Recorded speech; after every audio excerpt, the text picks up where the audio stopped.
صبح 10:30 بجے میرے بیٹے کی آج کال آئی ہے, سن لیں ذرا آپ میری کیفیت قاسم صاحب اندازہ لگائیں, آپ سب والد بیٹھے ہیں. اس نے کہا میری پوری کلاس پاپا مجھے بلی کر رہی ہے کہ تیرے باپ نے کیا کیا, میں نے کون سا جرم کر دیا مجھے بتائیں. یار کسی کے درد کو محسوس کر کے دیکھیں. السلام علیکم ناظرین, میں ہوں قمر زیدی. 3 دن سے ایک شخص قاسم علی شاہ جو کہ موٹیویشنل سپیکر ہے, اس کے خلاف ٹرولنگ چل رہی ہے, اور یہ ٹرولنگ ان کے عمران خان کے خلاف دیے گئے بیان پر چل رہی ہے. اس پر تھوڑی سی آج بات کریں گے, کیا یہ ٹرولنگ جو ہے اس طرح سے ہونی چاہیے, اور دوسرا کیا قاسم علی شاہ نے جان بوجھ کر عمران خان صاحب کے خلاف بیان دیا ہے, کیا ان کو پلانٹ کیا گیا تھا, یا یہ ایک ایسا ہی بیان ہے جیسا کہ ہم محض اختلاف رائے رکھتے ہیں کسی سے اور ان کے انٹرویو کر کے آتے ہیں تو اس کے خلاف بھی کوئی بات کر دیتے ہیں. اس پہ ہم ذرا ڈسکشن کریں گے اور آپ کو خبر بھی دیں گے کہ منحرف اراکین کے ساتھ مسلم لیگ نون بہت برا کرنے والی ہے, اور لوٹے جنہیں تحریک انصاف سے مسلم لیگ نون نے خریدا تھا باقاعدہ کروڑوں روپے دے کے, ان کو اب جھنڈی کرا دی گئی ہے. تو میں یہ آپ کو سٹوری بتاؤں گا کہ کیا ان کو جھنڈی کرائی گئی ہے. دوسرا, جنرل باجوہ ہماری ناک کٹوانے میں کہیں پہ بھی کمی نہیں چھوڑتے. اسکاٹش پارلیمنٹ میں ایک قرارداد منظور ہوئی ہے, اور وہ قرارداد میں آپ کو پڑھ کے سناؤں گا سینیٹر اعظم سواتی کے حوالے سے. اس میں جنرل باجوہ کا ذکر ہے. کیا ذکر ہے وہ بھی اس ولاگ میں ڈسکس کریں گے. اگر آپ نے چینل کو سبسکرائب نہیں کیا, سبسکرائب کر لیں, بیل کا آئیکن ضرور دبائیں. ہم بات کرتے ہیں سب سے پہلے قاسم علی شاہ صاحب سے. دیکھیں, قاسم علی شاہ صاحب موٹیویشنل سپیکر ہیں.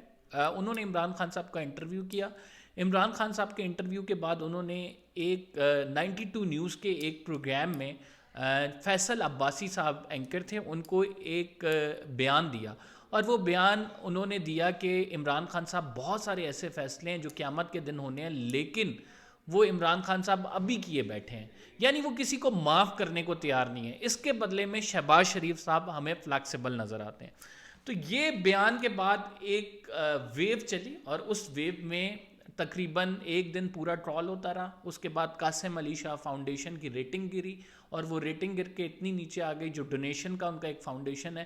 پھر اس کے بعد قاسم علی شاہ کی فیملی کو ٹرول کیا گیا, اور رائٹ ناؤ اب جو سچویشن بن گئی ہے اس میں قاسم علی شاہ جو ہے مجبور ہو گئے ہیں کہ ان کو ان کے بیٹے کا فون آیا, اور اس بیٹے نے کہا کہ مجھے پوری کلاس والے بلی کر رہے ہیں صرف اس وجہ سے کہ تمہارا باپ نے کیا کچھ کیا ہے. تو یہ ٹوٹل منظر نامہ ہے جس پر میں ابھی اپنی رائے دینے لگا ہوں.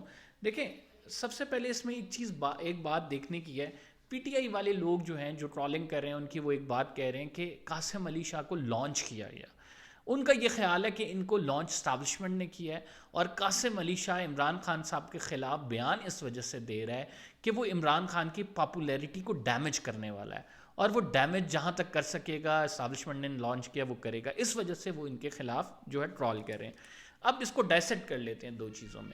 ڈائسیکشن پہلا اس کا یہ ہے کہ کیا ایسا شخص موٹیویشنل سپیکر جو قاسم علی شاہ ہے وہ واقعی عمران خان صاحب کو ڈیمیج کرنے میں کامیاب ہو جائے گا. دوسرا, اور کیا ہمیں دوسرا ڈائسیکشن جو دوسرا حصہ ہے, کیا ہمیں اس حد تک جانا چاہیے کہ اس کے فیملی والوں کو بھی پریشان کر دیں اور اتنی زیادہ ٹرولنگ کریں کہ اس کے بزنس کو بھی نقصان ہو. پہلے والے چیز پہ آتے ہیں. اگر بات کی جائے کہ قاسم علی شاہ کو ایسا بیان دینا چاہیے تھا یا نہیں دینا چاہیے تھا, تو میں اس بات پہ پوری طرح اتفاق کرتا ہوں کہ قاسم علی شاہ کو اختلاف رائے کا بھرپور حق حاصل ہے.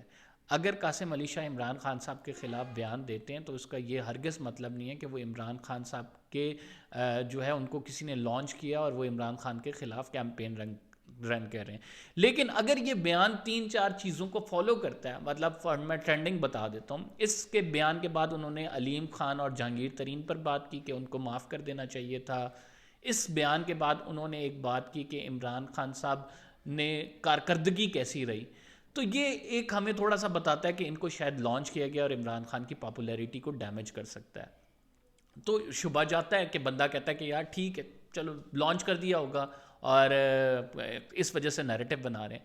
لیکن کیا یہ ہمیں لائسنس دیتا ہے کہ ہم ان کی فیملی کو ٹرول کریں, اور ان کی فیملی کے جو بیٹے بیٹیاں ان کے بچے ہیں ان کو کلاس میں جا کے ان کے والدین کے حوالے سے تانے دیے جائیں کہ آپ کے والد صاحب نے یہ بیان دیا.